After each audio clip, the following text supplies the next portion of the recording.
ठीक है, मैं 1 मिनट चालू करते था।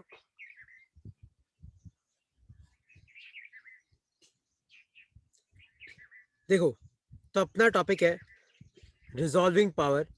तो बेसिकली आज एक तो हम रिजॉल्विंग पावर करेंगे, एक मिरर फार्मूला और एक प्लेन मिरर। तो रिजॉल्विंग पावर होता क्या है पहले तुम वो समझो। देखो, तो रिजॉल्विंग पावर का मतलब क्या है। देखो, तो रिजॉल्विंग पावर, सपोज करो कि आपके पास मान लो कि एक माइक्रोस्कोप है। मान लो आपके पास दो माइक्रोस्कोप है, एक माइक्रोस्कोप M1, एक माइक्रोस्कोप M2। माइक्रोस्कोप M1 क्या कर सकता है, तुम ध्यान से सुनो। तो अगर मान लो दो छोटे छोटे बैक्टीरिया हैं, मान लो कि आपके पास दो छोटे छोटे बैक्टीरिया हैं, और अगर मान लो वो 1 मिलीमीटर दूर है, कितने, 1 मिलीमीटर दूर है, तो जो पहला वाला माइक्रोस्कोप है वो इन दोनों को अपने को अलग अलग बताएगा। लेकिन माइक्रोस्कोप M2 ऐसा है कि अगर दो छोटे छोटे बैक्टीरिया है और मान लो उनके बीच की दूरी खाली 0.5 मिलीमीटर है, तो भी आपका ये वाला माइक्रोस्कोप क्या कर सकता है, इनको अलग अलग बता सकता है। तो मेरा क्वेश्चन है कि बताओ इन दोनों में से कौन सा माइक्रोस्कोप ज्यादा अच्छा है। जैसे माइक्रोस्कोप M1 है, तो माइक्रोस्कोप M1 क्या करता है कि अगर दो बैक्टीरिया के बीच में 1 मिलीमीटर की दूरी है मिनिमम, है ना, कितनी, 1 मिलीमीटर की दूरी है, तो उनको अलग अलग बताएगा। लेकिन जो माइक्रोस्कोप M2 है, वो तो अगर मान लो बैक्टीरिया 0.5 मिलीमीटर पास पास है, मतलब और पास आ जाए, तो भी उनको अलग अलग बता रहा है। तो बताओ इन दोनों में से कौन सा माइक्रोस्कोप ज्यादा अच्छा है, M2 एम वाला टू माइक्रोस्कोप। क्योंकि M2 वाले माइक्रोस्कोप की खास बात यह है कि अगर आपके बैक्टीरिया पास पास है, M2 वाले माइक्रोस्कोप की खास बात यह है कि अगर आपके बैक्टीरिया पास पास है, तो भी आप ज्यादा पास है, तो भी आपका M2 इनको अलग अलग बता रहा है। वरना जनरली माइक्रोस्कोप क्या करता है, अगर दो ऑब्जेक्ट्स पास पास है तो उनकी ऐसी कंबाइंड इमेज बनाता है। लेकिन माइक्रोस्कोप की वो प्रॉपर्टी जो दो अलग अलग बैक्टीरिया को अलग अलग बनाए, वो होती है रिजॉल्विंग पावर ऑफ माइक्रोस्कोप। तो रिजॉल्विंग पावर ऑफ माइक्रोस्कोप देखो, तो माइक्रोस्कोप का रिजॉल्विंग पावर देखो किस किस पे डिपेंड करता है। तो लिखो अपनी कप में, the resolving power of a microscope is defined as the reciprocal of the distance between two objects which can be just resolved when seen through the microscope। तो देखो, तो रिजॉल्विंग पावर आपका inversely proportional to del d होगा। तो जितना कम distance पे वो resolve कर पाएगा, उतना ज्यादा उसका रिजॉल्विंग पावर होगा। जैसे हमने यहाँ पे देखा कि एक माइक्रोस्कोप है, वो दो बैक्टीरिया के बीच में 1 मिलीमीटर की दूरी है, तो अलग अलग बता रहा है। एक माइक्रोस्कोप है जो दो बैक्टीरिया के बीच में 0.5 मिलीमीटर की दूरी, तो भी अलग अलग बता रहा है।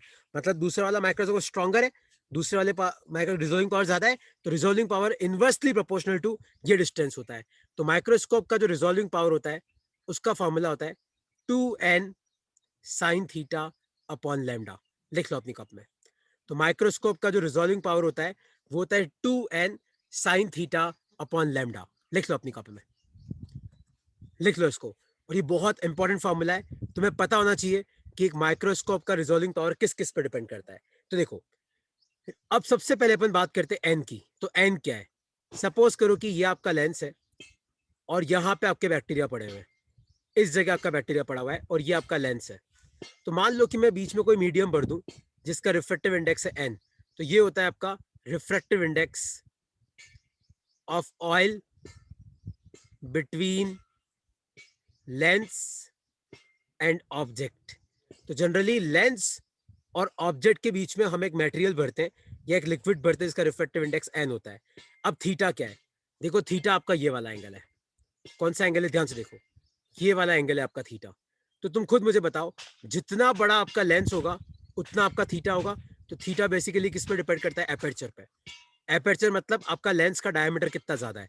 तो जितना बड़ा लेंस का डायमीटर होगा, जैसे मान लो कि एक लेंस आपका इतना बड़ा है, तो आप मुझे बताओ इस केस में थीटा क्या होगा, इतना होगा, ये होगा थीटा। तो एन मतलब रिफ्रेक्टिव इंडेक्स, थीटा मतलब एपर्चर, और inversely proportional to wavelength of light, याद रखना। तो रिफ्रेक्टिव इंडेक्स आपका डायरेक्ट रिजोल्विंग पावर आपका directly proportional to refractive index होता है। इसलिए जनरली हम माइक्रोस्कोप में क्या भरते हैं, ऑयल भरते हैं। तो माइक्रोस्कोप के अंदर क्या भरा होता है, ऑयल भरा होता है। क्यों भरा होता है, ताकि अपन माइक्रोस्कोप का रिजोल्विंग पावर बढ़ा सकें। एक रिजोल्विंग पावर डिपेंड करता है आपके साइन थीटा पे, मतलब एपर्चर पे। तो जितना बड़ा आपका लेंस होगा, जितना बड़ा लेंस होगा वो उतनी लाइट इकट्ठी करेगा, और जितनी लाइट लेंस इकट्ठी करेगा आपकी इमेज उतनी ब्राइट बनेगी। इसलिए जितना ज्यादा एपर्चर होता है आपका रिजोल्विंग पावर उतना ज्यादा होता है। और resolving power inversely proportional to wavelength है। तो वेवलेंथ ज्यादा होगा तो रिजॉल्विंग पावर कम होगा, वेवलेंथ कम होगा तो रिजॉल्विंग पावर ज्यादा होगा। लिख लो अपनी कॉपी में, ये है आपके रिजॉल्विंग पावर। तो मान लो कि तुम्हारे एग्जाम में एमसीक्यू आ जाए कि बताओ इनमें से कौन सा ऐसा फैक्टर है जिस पर रिजॉल्विंग पावर डिपेंड नहीं करता, तो अपने कोई 3 फैक्टर पता होने चाहिए, एन, थीटा और लैम्डा। और साइन थीटा और एपर्चर एक ही बात है, क्योंकि अगर एपर्चर बढ़ेगा तो थीटा बढ़ेगा, एपर्चर घटेगा तो थीटा घटेगा। लिख लो। और कोई तुम्हें पूछे कि यार रिजॉल्विंग पावर लैम्डा पे क्यों डिपेंड करता है, तो उसका रीजन है डिफ्रैक्शन। तो उसका रीजन क्या है, डिफ्रैक्शन। तो जितना कम लैम्डा होगा डिफ्रैक्शन उतना कम होगा, रिजॉल्विंग पावर उतना ज्यादा होगा। लिख लो। क्योंकि रिजॉल्विंग पावर का एक क्वेश्चन जनरली अपने कॉम्पिटिटिव एग्जाम्स में आता है, चाहे माइक्रोस्कोप का हो चाहे तुम्हारा टेलीस्कोप का हो। कई बार ये क्वेश्चन रेशो का आ जाता है, कई बार ये क्वेश्चन कंसेप्ट का आ जाता है कि रिजॉल्विंग पावर एन पे क्यों डिपेंड करता है, थीटा पे क्यों डिपेंड करता है, लैम्डा पे क्यों डिपेंड करता है। ठीक है, कोई डाउट है इसमें तो पूछो यार।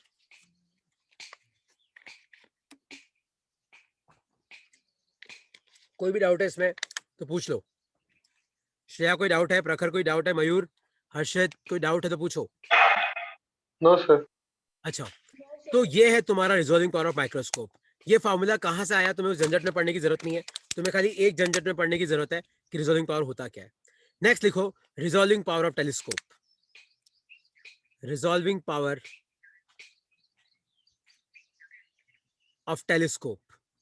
नेक्स्ट लिखो, रिजॉल्विंग पावर ऑफ टेलीस्कोप।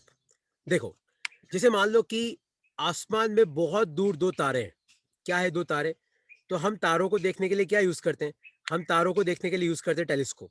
हम तारों को देखने के लिए क्या यूज करते हैं, टेलीस्कोप यूज करते हैं। तो होता क्या है कि अगर मान लो एक टेलीस्कोप ऐसा है जो, अगर तारों के मान लो, तारों के बीच में मान लो 1000 किलोमीटर की दूरी है तो भी उनको अलग अलग बता रहा है, और एक टेलीस्कोप ऐसा है जो मान लो तारों के बीच में 1 किलोमीटर की दूरी है तो भी उनको अलग अलग बता रहा है। तो आप मुझे बताओ कि इन दोनों में से कौन सा टेलीस्कोप ज्यादा अच्छा है।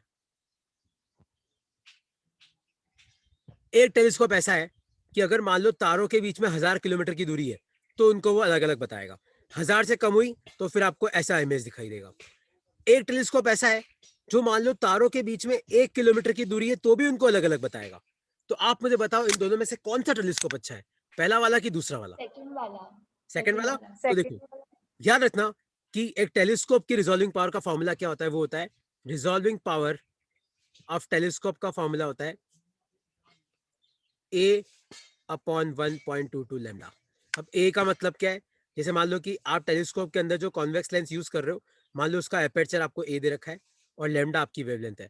तो जितना ज्यादा एपर्चर होगा उतना आपका रिजॉल्विंग पावर होगा, क्योंकि आपका लेंस जितना बड़ा होगा आपकी लेंस उतनी लाइट इकट्ठी करेगा, जितनी लाइट लेंस इकट्ठी करेगा आपकी इमेज उतनी ब्राइट बनेगी। तो एक तो आपका किस पे डिपेंड करता है, एपर्चर पे। तो more the aperture more will be the resolving power. एक डिपेंड करता है लैम्डा पे, तो जितना कम वेवलेंथ होगा उतनी ज्यादा आपकी रिजॉल्विंग पावर होगी, है ना। और लैम्डा का रीजन क्या है, डिफ्रैक्शन। क्योंकि जितना आपका वेवलेंथ कम होता है ना उतना आपका डिफ्रैक्शन कम होता है। तो लिख लो कि diffraction is directly proportional to wavelength. तो जितना वेवलेंथ ज्यादा होगा डिफ्रैक्शन ज्यादा होगा, डिफ्रैक्शन ज्यादा होगा तो इमेज बिगड़ जाती है। जितना लैम्डा कम होगा तो डिफ्रैक्शन कम होगा, डिफ्रैक्शन कम होगा तो आपकी इमेज अच्छी बनती है। लिख लो। तो ये आपका resolving power of telescope and microscope है। इसमें कोई डाउट है तो तुम पूछ सकते हो यार।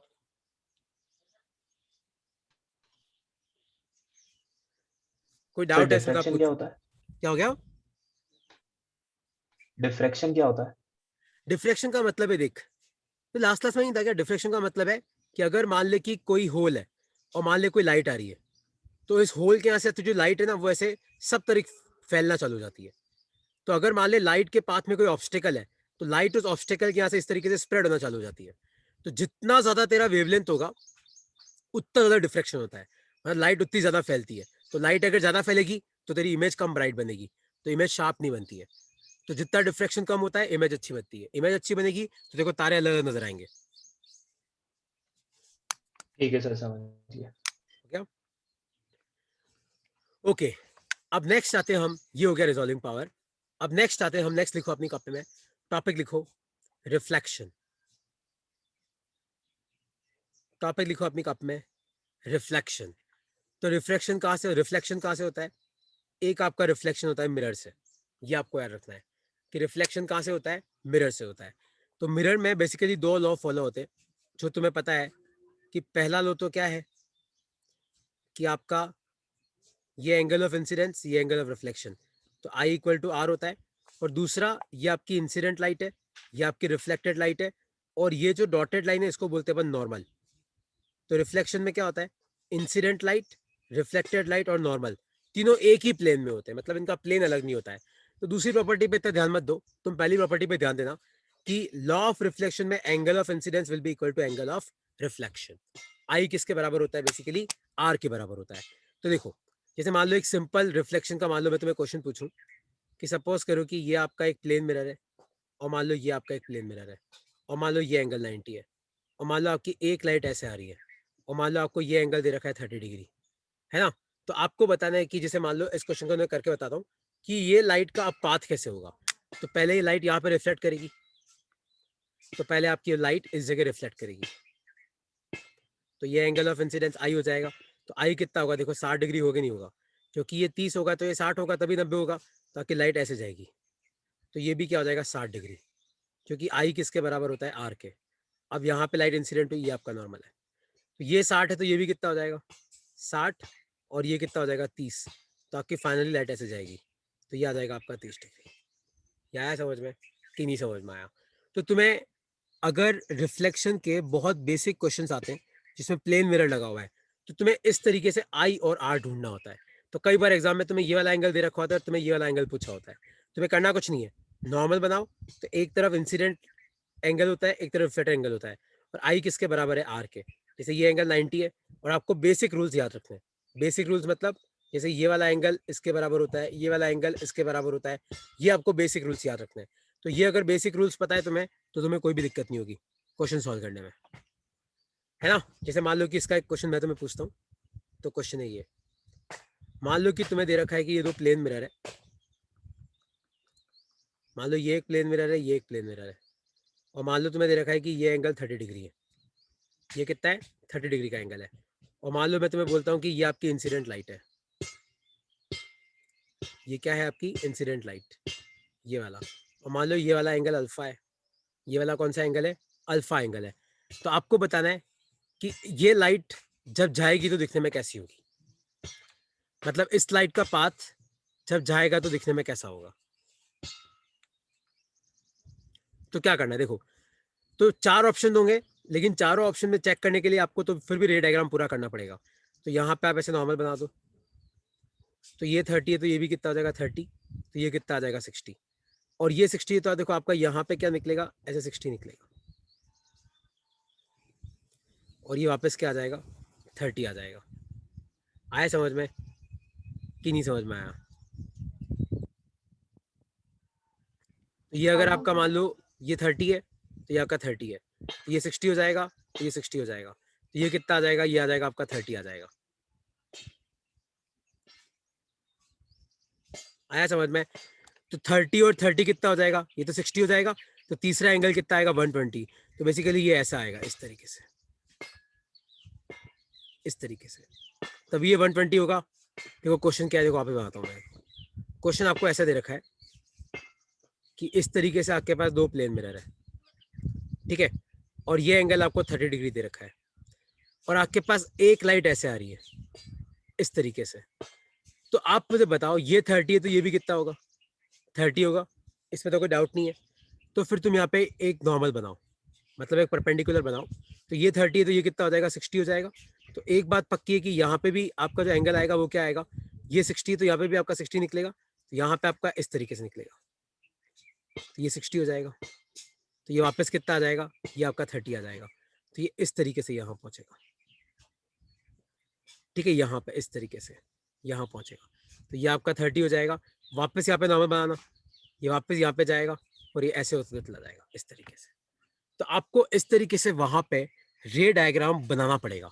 तो रे डायग्राम कैसे बनाते हैं, जहां पे भी लाइट गिरती है वहां पे नॉर्मल बनाओ, तो नॉर्मल के एक तरफ आपका आई होगा, एक तरफ आपका आर होगा, आई आर के बराबर है, तो तुम्हें थोड़ा कंस्ट्रक्शन करना पड़ेगा, और फिर जाके तुम्हारा ऐसा डायग्राम बनेगा। लिख लो, और इसमें कोई डाउट है तो तुम पूछ सकते हो यार।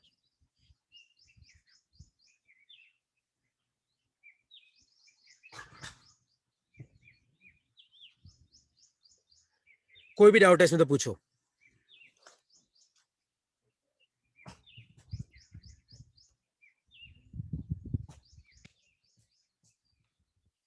ओके, नेक्स्ट लिखो अपनी कप में, deviation of light due to reflection. तो रिफ्लेक्ट होते वक्त आपकी लाइट कितना डेविएट करती है। डेविएशन का मतलब क्या है, तुम ध्यान से देखो। सपोज करो कि ये आपका मिरर है, और मान लो सपोज करो कि ये आपकी इंसिडेंट लाइट है, ये आपकी इंसिडेंट लाइट है। तो मैंने तुम्हें क्या सिखाया, ये वाला एंगल क्या होगा, ये वाला आपका एंगल ऑफ इंसिडेंस होगा। तो आपकी लाइट रिफ्लेक्ट होकर ऐसे जाएगी, तो ये वाला एंगल क्या हो जाएगा, आर। तो तुम मुझे बताओ आपकी लाइट कितना डेविएट हुई। डेविएट होने का मतलब है कि अगर मान लो ये मिरर ना होता तो आपकी लाइट ऐसे जाती, अगर मान लो मिरर ना होता, लेकिन आपकी लाइट तो कैसे जा रही है, ऐसे जा रही है, इस तरीके से। तो मतलब ये आपका एंगल ऑफ डेविएशन है। देखो एंगल ऑफ डेविएशन कितना होगा, तो देखो डेल आर आई, इन तीनों का सम कितना हो जाएगा, पाई हो जाएगा। लेकिन आई तो आर के बराबर है, तो डेल प्लस 2i पाई हो जाएगा। तो आपका डेविएशन कितना आ जाएगा, पाई माइनस 2i। लिख लो अपनी कॉपी में। तो अगर मान लो कोई लाइट किसी मिरर पे गिर रही है, और मान लो आपका एंगल ऑफ इंसिडेंस आई है, तो कोई तुम्हें पूछे कि बताओ लाइट का डेविएशन कितना होगा, तो डेविएशन क्या हो जाएगा, पाई माइनस 2i।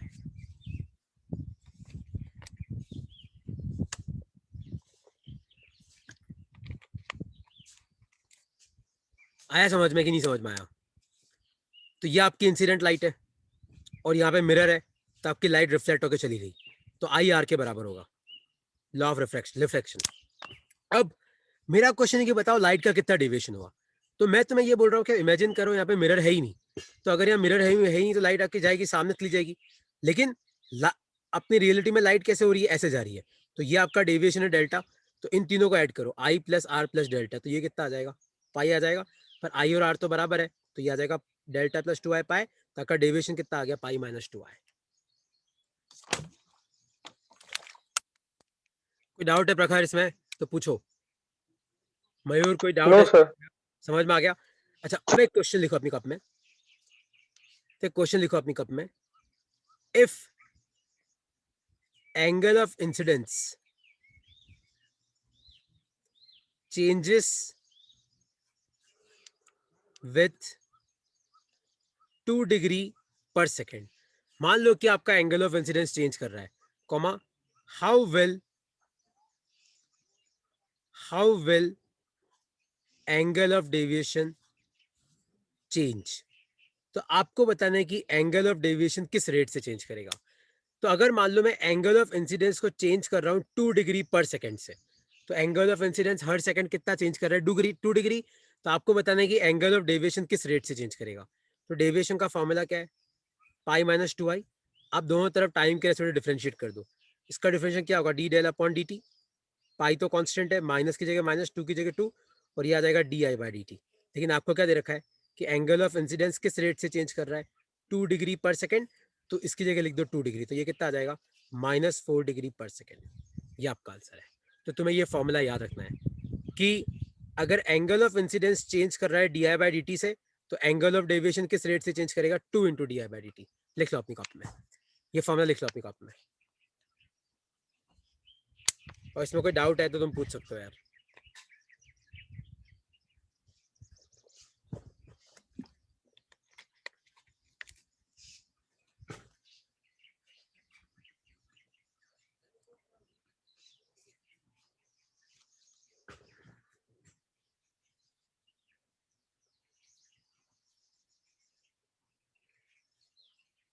लिख लो इसमें, और कोई डाउट हो तो आप पूछ सकते हो इसमें।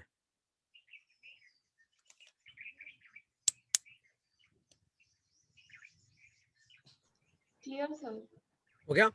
अच्छा देखो, अब है ना कई बार क्या होता है कि अपने दो प्लेन मिरर मान लो इस तरीके से अलाइन है, मान लो अपने दो प्लेन मिरर इस तरीके से अलाइन है। तो जब लाइट गिरती है ना, आपकी इंसिडेंट लाइट फिर आपकी रिफ्लेक्टेड लाइट, तो ये लाइट पीछे वर्चुअल इमेजेस बनाती है। तो कितनी इमेजेस बनेगी, इनको पता करने का फॉर्मूला तुम्हें याद रखना है। देखो कैसे कैसे पता करते हैं। तो टॉपिक लिखो अपनी कप में, images by 2 inclined plane mirrors. तो अगर दो प्लेन मिरर किसी एंगल पे इंक्लाइन है, तो वो कितनी इमेजेस बनाएंगे। देखो सपोज करो कि when 2 plane mirrors are inclined at an angle theta. तो देखो पहले आपको क्या करना है, मान लो कि आपके पास दो प्लेन मिरर है, और मान लो कि इन दोनों प्लेन मिरर के बीच में एंगल थीटा है, तो सबसे पहले आप एक चीज कैलकुलेट करो, 360 अपॉन थीटा। आप एक चीज कैलकुलेट करो, क्या कैलकुलेट करो? 360 अपॉन थीटा। अगर मान लो ये 360 अपॉन थीटा आपका इवन आता है, क्या आता है? मान लो 360 अपॉन थीटा आपका इवन आता है, एकदम इवन नंबर, तो आपकी नंबर ऑफ इमेजेस कितनी बनेगी? वो बनेगी 360 अपॉन थीटा माइनस 1, इतनी बन गई। लेकिन यही मान लो कि आपका 360 बाय थीटा ऑड आता है, सपोज करो 3, 5, 7 ऐसा कुछ आता है। अगर इवन आता है तो नंबर ऑफ इमेजेस कितनी है? 360 बाय थीटा माइनस 1, बात ही खत्म। लेकिन अगर मान लो ये आपका ऑड आता है, तो अब दो चीजें हैं। तो आप देखो कि आपका जो ऑब्जेक्ट है वो सिमेट्रिकली पड़ा है कि एसिमेट्रिक पड़ा है। सिमेट्रिक मतलब एकदम इस एंगल बाइसेक्टर पे पड़ा हुआ है। तो अगर एकदम एंगल बाइसेक्टर पे पड़ा हुआ है तो आपका आंसर होगा 360 बाय थीटा माइनस 1। और अगर मान लो आपका हर कैसे ही पड़ा हुआ है इधर उधर, तो आपका आंसर होगा 360 बाय थीटा। तो अगर आपका 360 बाय थीटा इवन है तो आपकी नंबर ऑफ इमेजेस कितनी है? इतनी। आपको कुछ सोचने की जरूरत नहीं है कि सिमेट्रिक पड़ा है कि एसिमेट्रिक पड़ा है। लेकिन अगर मान लो ऑड आता है तो फिर दो है। अगर मान लो सिमेट्रिक पड़ा है तो वही फॉर्मूला 360 बाय थीटा माइनस 1। अगर मान लो आपका एसिमेट्रिक पड़ा है, मतलब हर कहीं पड़ा है, तो आपका आंसर आ जाएगा 360 बाय थीटा। तो एक बार इस चार्ट को लिख लो अपनी कॉपी में और फिर एक क्वेश्चन करते हैं अपन इसका।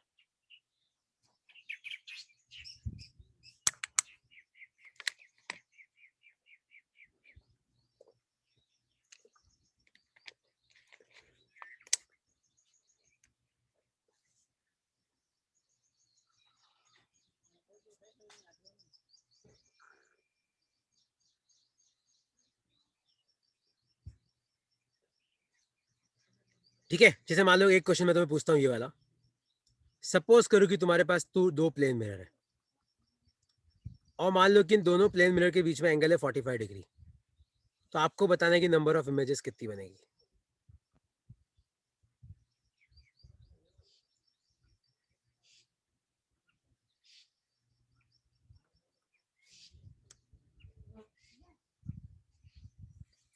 ट्राई करो, क्या होगा इसका आंसर?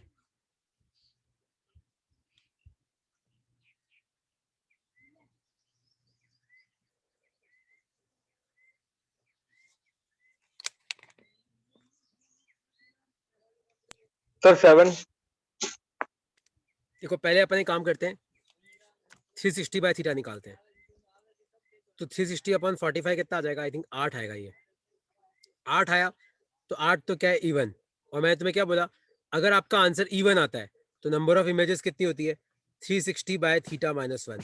तो 8 माइनस 1 कितना आ जाएगा? ये आ जाएगा 7 आ जाएगा। ये इसका आंसर है। आया तुम्हें समझ में कि नहीं समझ में आया? आ गया सर। है ना? यही मान लो कि मैं तुम्हें बोलूँ कि ऐसा नहीं है। सपोज करो, 1 सेकेंड।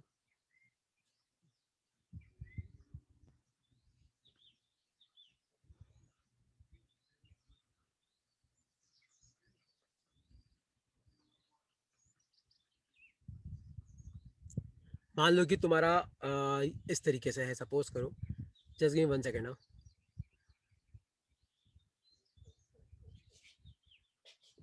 72 डिग्री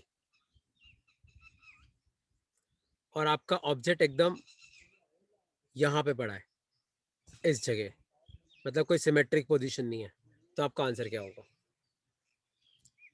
कितनी इमेजेस बनेगी?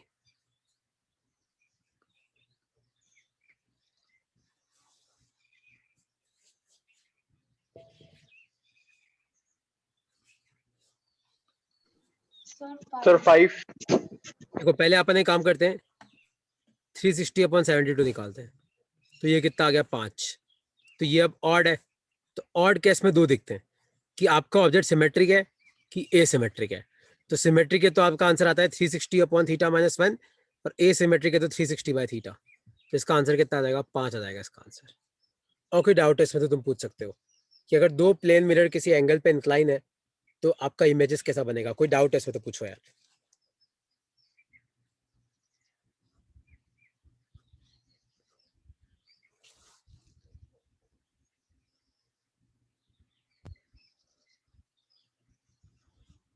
डाउट है कि समझ में आ गया? ओके। आ गया सर। आ गया सर। अब एक और चीज है प्लेन मिरर के केस में, देखो, जो आपका प्लेन मिरर होता है ना, ये तुम्हें पता ही होगा वैसे तो, बहुत सिंपल प्रॉपर्टीज है कि प्लेन मिरर से आप जितनी दूरी पे ऑब्जेक्ट रखते हो उतनी दूरी पे आपकी इमेज बनती है। तो यू हो गया, बी हो गया। तो बेसिकली ये इसके बराबर होता है। जितना बड़ा ऑब्जेक्ट होता है उतनी हाइट आपकी इमेज की होती है। लेकिन हाँ, एक बात याद रखना कि प्लेन मिरर जो है वो लेटरली इन्वर्टेड इमेजेस बनाता है। कैसी बनाता है? Laterally inverted images. Lateral inversion का मतलब है, जैसे मान लो आपने यहाँ पे एल लिखा तो इसकी इमेज ऐसे बनेगी एल। जैसे मान लो आपने यहाँ पे के लिखा तो इसकी इमेज ऐसे बनेगी के। तो इसको बोलते हैं लेटरल इन्वर्जन। क्या बनाता है? लेटरली इन्वर्टेड इमेजेस बनाता है। और अगर आपका ऑब्जेक्ट रियल है, जैसे मान लो कि अगर आपका ऑब्जेक्ट रियल है तो आपकी इमेज पक्का क्या होगी? इसमें वर्चुअल होगी। तो प्लेन मिरर में क्या होता है? अगर आपका ऑब्जेक्ट रियल है तो इमेज आपकी पक्का वर्चुअल होगी। लेकिन अगर मान लो आपका ऑब्जेक्ट वर्चुअल है, जैसे मान लो कि आपका ऑब्जेक्ट वर्चुअल है, तो आपकी जो इमेज होगी वो रियल हो जाएगी। जैसे कई जगह मैंने पढ़ा है कि यार a plane mirror always forms virtual images. ऐसा करेक्ट नहीं है। जैसे मान लो कि आपका ऑब्जेक्ट वर्चुअल है, वर्चुअल ऑब्जेक्ट, जैसे मान लो कि आपकी लाइट ऐसे आ रही है, इस तरीके से पहुंच रही है, तो फिर क्या होगा? ये लाइट रिफ्लेक्ट होकर यहाँ मिलेगी। देखो ध्यान से देखो, तो यहाँ पे आपका ऑब्जेक्ट इन्फिनिटी पे है, आपका वर्चुअल ऑब्जेक्ट है, लेकिन आपकी इमेज क्या है? आपकी इमेज रियल है।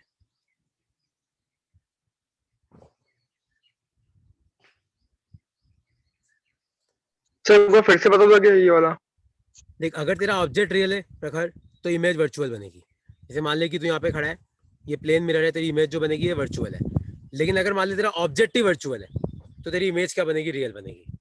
उल्टा हो जाता है प्लेन मिरर के केस में। तो अगर मान ले कहीं पे एग्जाम में क्वेश्चन आ जाता है कि अब plane mirror always forms virtual images, तो गलत। प्लेन मिरर रियल इमेज भी बनाता है, पर एक ही केस है। कब? जब आपका ऑब्जेक्ट वर्चुअल है तब आपकी इमेज क्या बनेगी? रियल बनेगी।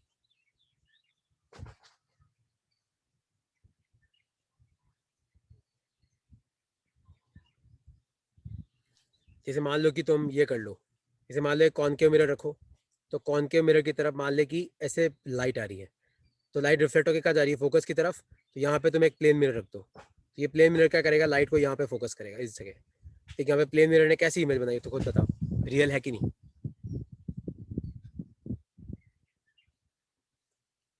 तो अगर ऑब्जेक्ट वर्चुअल है तो इमेज क्या बन जाती है? रियल बनती है इसमें। कोई डाउट है इसमें तो पूछो यार।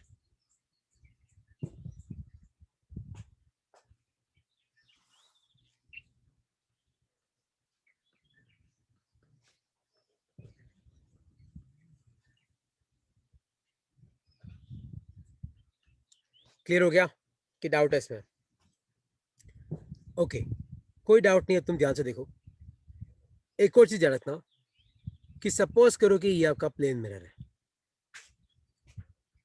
और मान लो कि ये कोई ऑब्जेक्ट है, मान लो ये मिरर की तरफ जा रहा है 20 मीटर पर सेकेंड से। तो इसकी जो इमेज होती है ना, वो भी मिरर की तरफ किससे आती है?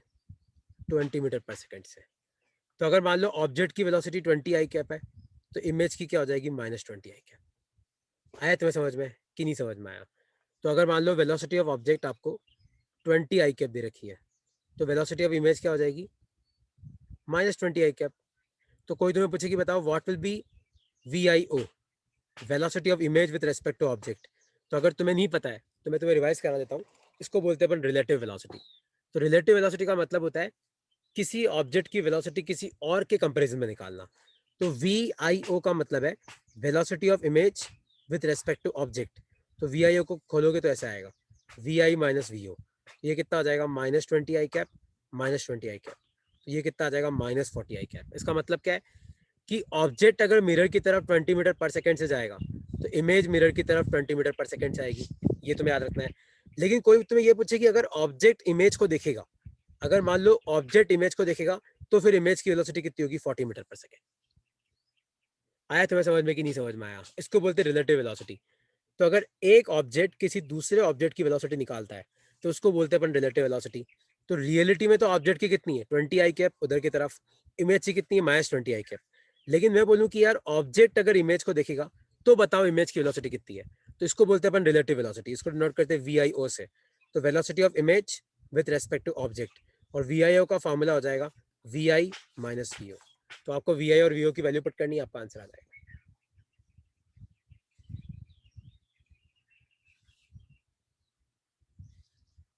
ठीक है, अब एक और चीज तुम याद रखना कि इसके क्वेश्चंस और कैसे आते हैं। देखो, जैसे मान लो कि तुम्हारे पास एक प्लेन मिरर है, मान लो एक ऑब्जेक्ट है, वो इसकी तरफ आ रहा है 5 मीटर पर सेकेंड से और ऊपर की तरफ जा रहा है 10 मीटर पर सेकेंड से। तो आप मुझे बताओ यहाँ पे ऑब्जेक्ट की वेलोसिटी कितनी है, चेक करो।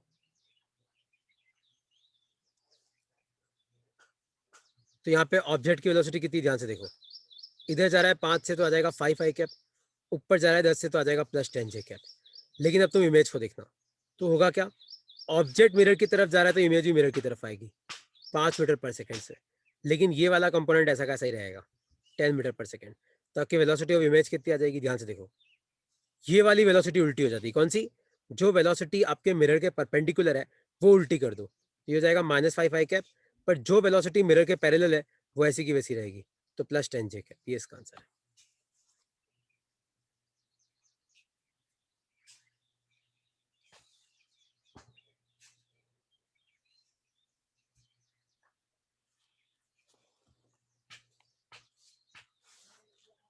आया समझ में कि नहीं समझ में आया कि इन केसेस में क्वेश्चन कैसे सॉल्व करते हैं, कि इसमें कोई डाउट है?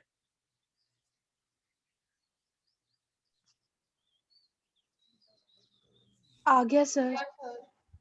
ओके, तो आई होप सो तुम्हें ये क्लियर हो गया होगा। अच्छा, अब हम आते हैं अपने एक टॉपिक पे, वो है अपना मिरर फॉर्मूला।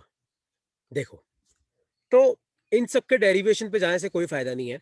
तो बेसिकली मिरर फॉर्मूला होता क्या है, तो ये आपका मिरर फॉर्मूला है। तो 1/v + 1/u = 1/f। तो चाहे आपका कोई भी प्लेन मिरर हो, चाहे मान लो आपको कॉनकेव हो, चाहे कॉन्वेक्स हो, चाहे प्लेन मिरर हो, तो मिरर का जो सेंटर होता है उसको अपन पोल बोलते हैं।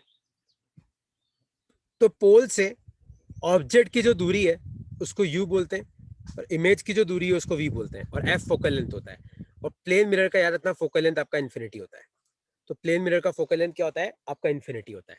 ठीक है, तो ये आपका मिरर फॉर्मूला है, 1/v + 1/u = 1/f। और याद रखना, अगर आप लाइट की डायरेक्शन में कोई भी चीज मेजर कर रहे हो तो वो आपको पॉजिटिव लेनी है, लाइट की डायरेक्शन से अपोजिट आप कुछ भी मेजर कर रहे हो तो वो आपको नेगेटिव लेना है।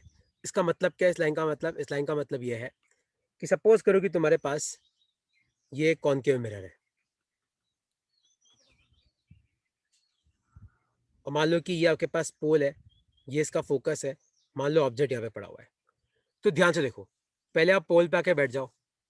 देखो, ऑब्जेक्ट से लाइट ऐसे जाएगी, या फिर तुम याद रखना कि अपने इंडिया में जनरली लाइट अपन ऐसे ही कंसिडर करते हैं। इंडिया में क्या मतलब, ये कन्वेंशन है कि मिरर ऐसे रखा जाता है और ऑब्जेक्ट लेफ्ट में रखा जाता है, ताकि लाइट ऐसे आ रही है। तो फोकस का है पीछे, तो फोकस पीछे है, तो इसलिए कॉनकेव मिरर का फोकल लेंथ अपन क्या लेते हैं, तो कॉनकेव मिरर का फोकल लेंथ नेगेटिव लेते हैं। चेक करो, ऑब्जेक्ट का है तो ऑब्जेक्ट भी पीछे, तो यू भी अपन क्या लेते हैं, यू भी अपन नेगेटिव लेते हैं। तो जो भी आपकी लाइट की डायरेक्शन के अपोजिट है पीछे की तरफ, वो अपन नेगेटिव लेते हैं, और जो भी लाइट की डायरेक्शन में उसको अपन पॉजिटिव लेते हैं। जैसे मान लो आपकी इमेज यहाँ पे बनी, तो इमेज आगे की तरफ बनी, तो अपन वी क्या लेते हैं, पॉजिटिव लेते हैं। तो तुम्हें ये साइन कन्वेंशन याद रखना है कि जो भी डिस्टेंस लाइट की डायरेक्शन में उसको पॉजिटिव लेना, जो भी डिस्टेंस लाइट के अपोजिट है उसको नेगेटिव लेना, है ना। ये वाला कन्वेंशन तुम्हें याद रखना है। जैसे मान लो कि मैं तुम्हें ये वाला क्वेश्चन पूछूं, सपोज करो मैं आपको पूछूं ये वाला क्वेश्चन कि सपोज करो आपके पास ये कोई कॉन्वेक्स मिरर है, मान लो ये आपका ऑब्जेक्ट है। तो इस तरीके से आपकी लाइट जा रही है, एक लाइट आपके ऐसे होके जा रही है, और ये आपकी इमेज बनी है। तो ये आपका ऑब्जेक्ट है, ये आपकी इमेज है, और मान लो ये आपका फोकस है। तो आप मुझे बताओ यहाँ पे यू वी एफ तीनों की डायरेक्शन आप क्या लोगे। देखो, आपका ऑब्जेक्ट जो है वो पीछे की तरफ है, तो यू आपको नेगेटिव लेना है। देखो, आपकी इमेज आगे की तरफ बनी, तो वी आपको पॉजिटिव लेना है। देखो, आपका फोकस भी आगे की तरफ है, तो एफ आपको पॉजिटिव लेना है। तो ये आपकी लाइट की डायरेक्शन है, ये डायरेक्शन। तो जो भी लाइट की डायरेक्शन से अपोजिट है वो नेगेटिव लेना है, और जो भी लाइट की डायरेक्शन में है वो आपको पॉजिटिव लेना है। तो F positive, V positive, U आ गया आपका नेगेटिव। और फिर आपको ये सब वैल्यू इस फॉर्मूले में पुट करनी है। तो 1/v + 1/u = 1/f। ठीक है, ये आपको पता होगा तुम सबको फॉर्मूला। उसी तरीके से टॉपिक होता है मैग्निफिकेशन, वो होता है height of image upon height of object, और मिरर के केस में इसका फॉर्मूला आता है -v/u। तो ये भी तुम्हें याद रखना है। तो मिरर के केस में क्या आता है, HI/HO, height of image upon height of object, और ये आ जाता है आपका माइनस v अपॉन u।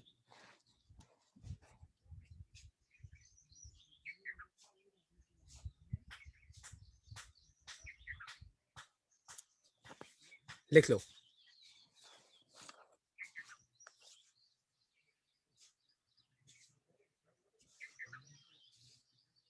और अब एक चीज तुम्हें याद रखनी है, सर एच आई और एच ओ क्या है? हाइट ऑफ इमेज और हाइट ऑफ ऑब्जेक्ट। जैसे ये मान ले तेरा ऑब्जेक्ट है तो ये हाइट ऑफ ऑब्जेक्ट है, जैसे ये तेरी इमेज है तो ये हाइट ऑफ इमेज है।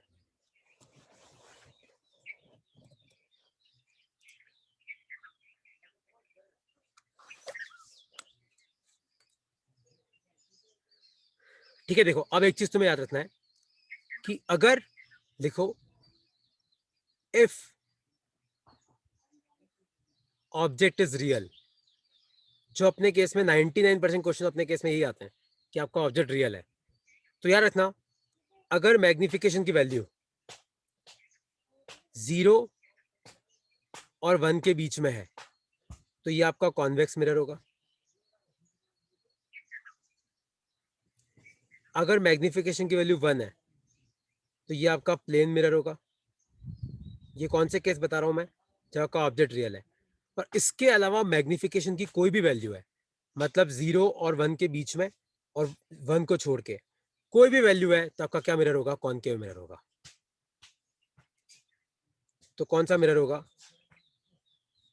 आपका कॉनकेव मिरर होगा। जैसे मान लो कि कॉनकेव मिरर के लिए आपका मैग्निफिकेशन ग्रेटर देन 1 या फिर मैग्निफिकेशन लेस देन 0। तो अगर 0 और 1 के बीच में तो कॉन्वेक्स, 1 है तो कॉनकेव। यहाँ पे इक्वल टू का साइन नहीं है देखो। और 0 से नीचे या 1 से ऊपर तो पक्का कौन सा मिरर है, कॉनकेव मिरर है। तो कोई तुम्हें बोले कि बताओ मैंने कोई एक्सपेरिमेंट किया और किसी मिरर के साथ और मैग्निफिकेशन आया 2.5, तो बताओ ये तीनों में से कौन सा मिरर हो सकता है। तो आपको वहाँ पे सॉल्व करने नहीं बैठना है, आपको ये तरीका याद रखना है। कॉन्वेक्स हो नहीं सकता, प्लेन हो सकता, मतलब कौन सा है, कॉनकेव है। अगर मान लो आपका मैग्निफिकेशन आया 0.5, तो 0.5 मतलब आधा, तो ये तो 0 और 1 के बीच में होता है। तो ये अगर 0 और 1 के बीच में, तो मतलब ये कौन सा है, कॉन्वेक्स मिरर है।